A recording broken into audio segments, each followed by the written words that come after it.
जय हिंद। इसके पिछले वीडियो में हम लोगों ने अनुच्छेद 117 तक को देख लिया था। आज हम समझेंगे अनुच्छेद 118। देखिए अनुच्छेद 118 में कहा गया है कि संसद में प्रक्रिया के नियम, यानी कि आप देखिए आप अनुच्छेद 118 और 119 बड़ी बात ही जानते हैं लेकिन परिचित नहीं है उससे। देखिए अनुच्छेद 118 में क्या कहा गया है कि संसद में प्रक्रिया के नियम, यानी कि संसद में कौन कौन सी प्रक्रिया चलेगी उस पर संसद कानून बना सकती है। इसमें दो बातें को आप याद रखिएगा अनुच्छेद 118 में कि संसद में कौन कौन सी प्रक्रिया चलेगी उस पर संसद को अधिकार है कि वह समय समय पर कानून बना दे, यानी कि संसद कब बजे खुलेगा, उसमें कार्रवाई कैसे चलेगी, किसी विधेयक पर कब तक सुनवाई होगी, इन सब का नियम कानून कौन बनाएगा। तो संसद को यह अधिकार दे दिया गया। किसके तहत? तो अनुच्छेद 118 के तहत। हमने आपको अनुच्छेद 108 में पढ़ाया था जेपीसी, ज्वाइंट पार्लियामेंट कमेटी, यानी कि संयुक्त अधिवेशन। तो कहा गया है कि जब संयुक्त अधिवेशन की बैठक होगी तो जो संसद है वह लोकसभा के स्पीकर और राज्यसभा के सभापति के साथ बैठकर कुछ नियम कानून बना सकती है। इसकी चर्चा अनुच्छेद 118 में की गई है। अब आप कहा था अनुच्छेद 119। देखिए अनुच्छेद 119 में कहा गया है कि वित्तीय विषयों के संबंध में संसद में प्रक्रिया के नियम। इसमें क्या कहा गया है कि संसद में प्रक्रिया के नियम, लेकिन इसमें वित्तीय विषयों यानी कि आपका जो फाइनेंशियल संबंधित कोई मुद्दा है उस पर भी संसद कानून बना सकती है। इसकी चर्चा अनुच्छेद 119 में की गई है। यह आपका अनुच्छेद 118 और अनुच्छेद 119 जो है वो उतना इंपॉर्टेंट नहीं है। अनुच्छेद 119 में क्या कहा गया है, यानी कि पैसा से लेन देन संबंधित कोई संसद कानून बना सकती है, जैसे टैक्स बढ़ाना है, घटाना है, खत्म कर देना है टैक्स, इसका कानून किस पर बनाएगी? तो संसद को अधिकार है कि वित्तीय विषयों के संबंध में कानून बना सकती है। अब आप कहा था अनुच्छेद 120, वेरी वेरी इंपॉर्टेंट, ध्यान से इसको सुनिएगा। कहा गया अनुच्छेद 120 में कि संसद में प्रयोग की जाने वाली भाषा है।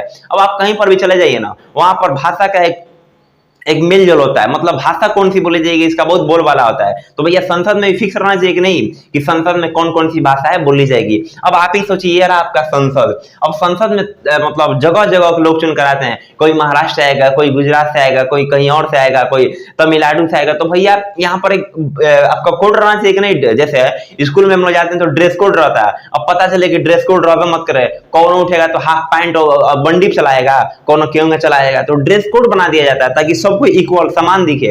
उसी तरह संसद में भाषा मतलब एक इक्वल दिखाने के लिए भाषा को फिक्स कर दिया गया है कि आप संसद में सिर्फ दो ही भाषा हिंदी या अंग्रेजी को बोल सकते हैं, यानी कि संसद में प्रयोग की जाने वाली भाषा है कौन कौन सी भैया? तो हिंदी या इंग्लिश। लेकिन आप सोचिए, आपके मन में यह ख्याल आता होगा कि इतना गलत काम किया हिंदी और इंग्लिश को रखकर। गलत नहीं किया, अभी इसको हम बताएंगे। अब सोचिए, यानी कि संसद में आप सिर्फ दो ही भाषा का प्रयोग कर सकते हैं, हिंदी और अंग्रेजी। लेकिन आप सोचिए, मान लीजिए किसी व्यक्ति को ये दोनों भाषा नहीं आती है, जैसे मान लीजिए कोई तमिलनाडु का हो, उसे ये भाषा आई नहीं रही है, अब क्या करेगा भैया? तो देखिए कहा गया है लेकिन यदि किसी सदस्य को हिंदी या अंग्रेजी नहीं आती है तो यदि वह लोकसभा का है तो क्या करे? लोकसभा के स्पीकर से परमिशन ले, कहे कि महोदय मुझे हिंदी या अंग्रेजी नहीं आती है, मैं गुजरात का रहने वाला हूँ, मुझे गुजराती आती है, आप कृपया मुझे अलाउ कर दें तो कि मैं लोकसभा में गुजराती में बात कर सकूं या गुजराती में अपने स्टेटमेंट को दे सकूं।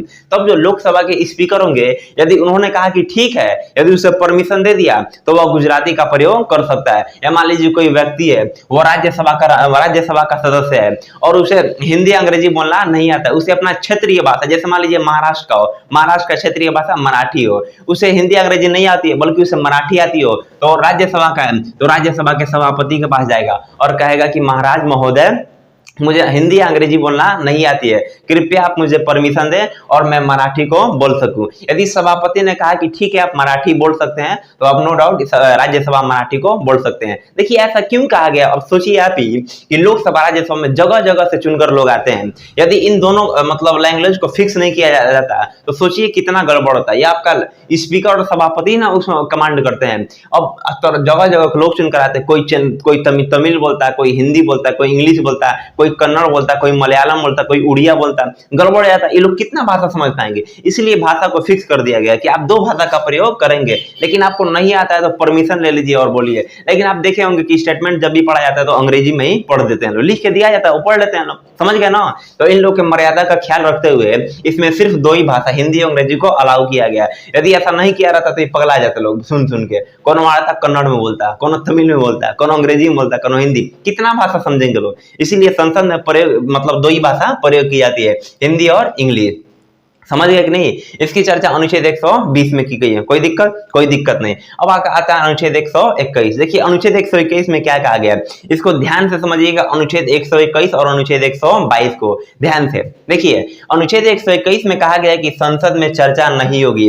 एक ऐसा मुद्दा है जिस पर संसद में कभी चर्चा नहीं होगी। वह कौन सा मुद्दा है उसको समझते हैं। यानी कि कहा गया है कि संसद में चर्चा होबे नहीं करेगा। अब आप सोचेंगे कि भैया कौन मुद्दा है कि संसद में चर्चा नहीं होगा, तो कहा गया है कि संसद में जजों के आचरण व उनके कार्यप्रणाली पर किसी प्रकार की कोई चर्चा नहीं होगी। यानी कि संसद में आप बैठ के मत चर्चा कीजिए। सुप्रीम कोर्ट का जज है, ऐसे बहुत बड़ा गड़बड़ काम कर रहा है, चाहे उसका फैसला बहुत लेट से आता है, आप उनके बारे में कोई भी चर्चा डिस्कशन नहीं कर सकते। चाहे उनके आचरण के बारे में हो कि बहुत घमंडी है, ये है वो, आप उसके आचरण के बारे में कुछ चर्चा नहीं कर सकते। और ना ही उसके काम करने के एक्सपीरियंस पर। नहीं कि जो मान लीजिए कोई जज है और वो फैसला लेट से सुनाता है, आप ये नहीं संसद में बैठ के उसके आचरण या उसके कार्यप्रणाली पर सवाल उठाएं, आप ऐसा नहीं कर सकते। मना कर दिया गया अनुच्छेद 121 में। यानी कि संसद में आप चर्चा नहीं कर सकते। किस बात की भैया, तो जजों की आचरण व उनके कार्यप्रणाली पर आप चर्चा नहीं कर सकते हैं। लेकिन मान लीजिए आपको कोई जज पसंद नहीं है, कोई दिक्कत नहीं, आप चर्चा नहीं कर सकते हैं। लेकिन आपको जज पसंद नहीं है,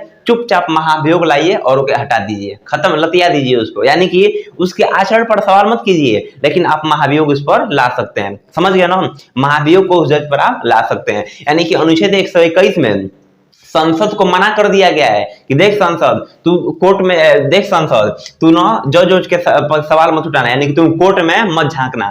अब भैया संसद यदि कोर्ट में नहीं उसका हस्तक्षेप कर रहा है, तो कोर्ट का भी तो दायित्व तो बनता है कि वो संसद में हस्तक्षेप न करे। इसकी चर्चा किसमें की गई, अनुच्छेद 122 में की, यानी कि जस्टिस के नीचे है। इसमें कहा गया है न्यायालय में चर्चा नहीं होगी। जिस तरह संसद में चर्चा नहीं हो रहा था कोर्ट का, उसी तरह कोर्ट में चर्चा नहीं होगा संसद का। तो कहा गया अनुच्छेद 122 में न्यायालय में चर्चा नहीं होगी। किस चीज का, तो संसद की कार्रवाई का। अब भैया अनुच्छेद 121 में तुम मना कर दिया है कि संसद में तुम लोग चर्चा मत करना कि कौन जज कैसा है, काम कैसा करता है। तो भैया आप न्यायालय को भी तो परमिशन दीजिए कि उस संसद में मतलब संसद की कार्रवाई में मतलब हस्तक्षेप न करे। इसकी चर्चा अनुच्छेद 122 में किया गया है। यानी कि न्यायालय चर्चा नहीं करेगा संसद की कार्रवाई पर। यानी कि संसद के अंदर क्या क्या चल रही है, कौन सा विधेयक आया है, मतलब इसकी आप चर्चा नहीं कर सकते हैं। लेकिन एक बात की आप चर्चा कर सकते हैं कि विधेयक जो लाया गया संसद में वह संवैधानिक है कि नहीं है, इसकी जांच आप अवश्य कर सकते हैं। यानी कि संसद की कार्रवाई पर चर्चा नहीं होगी, कहां पर, न्यायालय में। लेकिन जो कोई विधेयक आया है वह संवैधानिक है या नहीं, इसकी जांच आपका न्यायालय कर सकती है और करती भी है। यानी कि यह था आपका अनुच्छेद 121 और अनुच्छेद 122। समझ गया ना। अब आपका आता है अनुच्छेद 123। ध्यान से समझिएगा, बहुत इंपॉर्टेंट है। अध्यादेश की चर्चा की गई है अनुच्छेद 123 में। अध्यादेश, अब ये अध्यादेश क्या होता है भैया, इसको ध्यान से सुनिएगा। अध्यादेश का सिंपल मतलब समझिए ना, टेम्पोररी कानून। समझ गए ना, टेम्पोररी कानून, एकदम एक लाइन में हो गया। अब कहेंगे ये क्या होता है भैया, तो देखिए हम लोग क्या पढ़े हैं कि हमारा जो भारतीय संविधान है उसमें कहा गया है कि आपका जो संसद है उसका 3 सत्र चलता है, बजट सत्र, मानसून सत्र और शीतकालीन सत्र, यानी कि 3 सत्र चलता है। तो कहा गया है कि मान लीजिए कोई सत्र नहीं है, जैसे आपका बजट सत्र चलता है फरवरी से मई तक, इन चलता है भैया।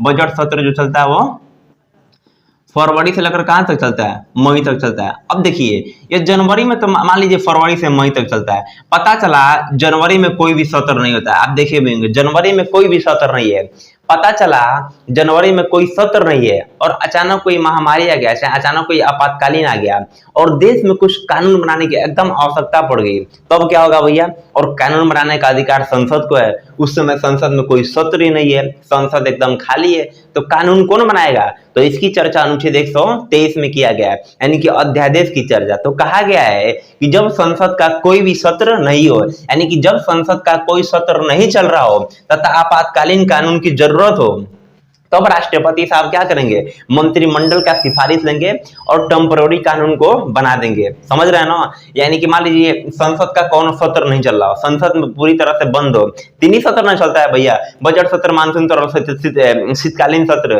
पता चल रहा है कि कोई सत्र नहीं चल रहा और अचानक आपातकालीन मुद्दा आ जाए, चाहे अचानक मतलब कोई विदेशी आक्रमण आ जाए और पता चल रहा है कि देश में कोई नियम कानून लगाना एकदम जरूरी है और उस नियम कानून की चर्चा संविधान में की ही नहीं गई हो और उस समय एकदम जरूरी हो, तो आपका कानून बनाने का अधिकार किसको दिया गया है, संसद को दिया गया। पता चला संसद बंद है, तो अधिकार देता है अनुच्छेद 123 राष्ट्रपति को कि आप टेम्पोररी कानून बना सकते हैं, लेकिन आपको सलाह लेनी पड़ेगी, मंत्रिमंडल की सलाह लेनी पड़ेगी। यदि मंत्रिमंडल ने कहा कि राष्ट्रपति यह कानून जो आप ला रहे हैं ठीक है, इसे लागू कीजिए तो वो देश में तुरंत लागू हो जाएगा। अब आता है भैया, जो मान लीजिए राष्ट्रपति साहब ने अध्यादेश लगा दिया, अध्यादेश को जारी कर दिया, तो वो कब तक रहेगा? तो देखिए यह एक टेम्पोररी कानून होता है, इसके ज्यादा दिन तक नहीं रहता है, तो इसकी जो अवधि है वो 6 महीने है। यानी कि राष्ट्रपति साहब अध्यादेश को लाते हैं तो वो 6 महीने तक अध्यादेश रहेगा, और जब 6 महीना के भीतर यदि सत्र खुल जाता है तो उस सत्र में राष्ट्रपति साहब जाएंगे और संसद वालों से कहेंगे कि महाराज कानून बनाना आप लोग का काम है, मैंने आपातकालीन मुद्दा को देखते हुए देश के हित में इस कानून को बनाया है, आप इसे पढ़ लीजिए, यदि सही लगे तो इसे पारित कर दीजिए, नहीं तो आप इसे रद्द कर सकते हैं। तो संसद ने यदि इस अध्यादेश को सही कर दिया तो भैया नियम कानून लागू हो जाएगा, लेकिन कहा कि नहीं भैया ये बकवास है तो इसे खत्म कर दिया जाएगा। यानी कि इसका अवधि कितना होता है भैया? 6 महीने की होती है। लेकिन क्या कहा गया है, 6 महीना के भीतर कोई सत्र चालू होता है तो उस अध्यादेश पर कार्रवाई होगी, और उस अध्यादेश को यदि संसद ने पारित कर दिया तो वो कानून बन जाएगा, नहीं तो उसे खत्म कर दिया जाएगा। अब कहा गया है कि मान लीजिए इसका अवधि तो 6 महीना होता है, यानी कि मैक्सिमम अवधि कितना होता है? 6 महीना। पता चला राष्ट्रपति ने आपका 28 जनवरी को कोई अध्यादेश ला दिया, 28 जनवरी को। अब पता चला 1 फरवरी को आपका सत्र चालू हो गया, बजट सत्र। अब क्या होगा भैया? तो अब 6 महीना तक रहेगा? नहीं, अब ये 42 दिन तक ही रहेगा। यानी कि 6 महीना तो मैक्सिमम टाइम होता है, लेकिन इसका मिनिमम टाइम कितना होता है? 42 दिन। यानी कि 42 दिन के अंदर संसद का दायित्व बनता है या कर्तव्य बनता है कि उस पर सुनवाई करे, छोटा मोटा सुनवाई करे, और उस कानून के बारे में सुने समझे, लोग जो उसके सदस्य उनसे राय ले, यदि सही है तो उसे लागू कर दे, और नहीं सही हो तो उसे खत्म कर दे। यानी कि कौन करता है? तो संसद ही करती है। अब सवाल ये उठता है कि एक तो राष्ट्रपति कितना बार अध्यादेश को ला सकता है? तो इसका कोई भी टाइम फिक्स नहीं है, जो बार मन करे तो बार अध्यादेश को ला सकता है कोई भी राष्ट्रपति। अब देखिए, अब मान लीजिए कहा गया है कि मान लीजिए कोई राष्ट्रपति अध्यादेश ला दिया, यानी कि जरूरत के हिसाब से कोई राष्ट्रपति ने कोई कानून बना दिया, टेम्पोररी कानून को बना दिया, और पता चला कि राष्ट्रपति ने टेम्पोररी कानून बना दिया, और कुछ समय बाद उसे मतलब ऐसा लग रहा है कि नहीं, मैंने जो स्टेटमेंट दिया, चाहे जो कानून बनाया, वो देश के हित के लिए, मतलब वो जनता के हित के लिए नहीं है।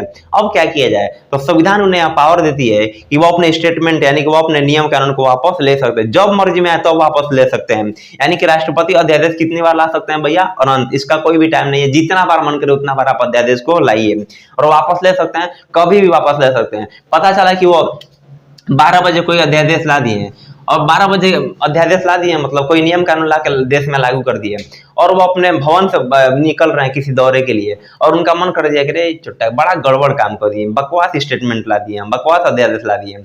मन करेगा ना तो 12:30 वापस ले रहे हैं, कहें कि रे चुट्टा सब खत्म करो, है 12:30 हो गया, खत्म करो। यानी कि वो कभी भी उस अध्यादेश को वापस ले सकते हैं। यह था आपका अनुच्छेद 123, यानी कि अध्यादेश। इसके आगे हम लोग पढ़ेंगे सुप्रीम कोर्ट, हाई कोर्ट, इस सबको हम आगे चर्चा करेंगे। आज के लिए इतना ही।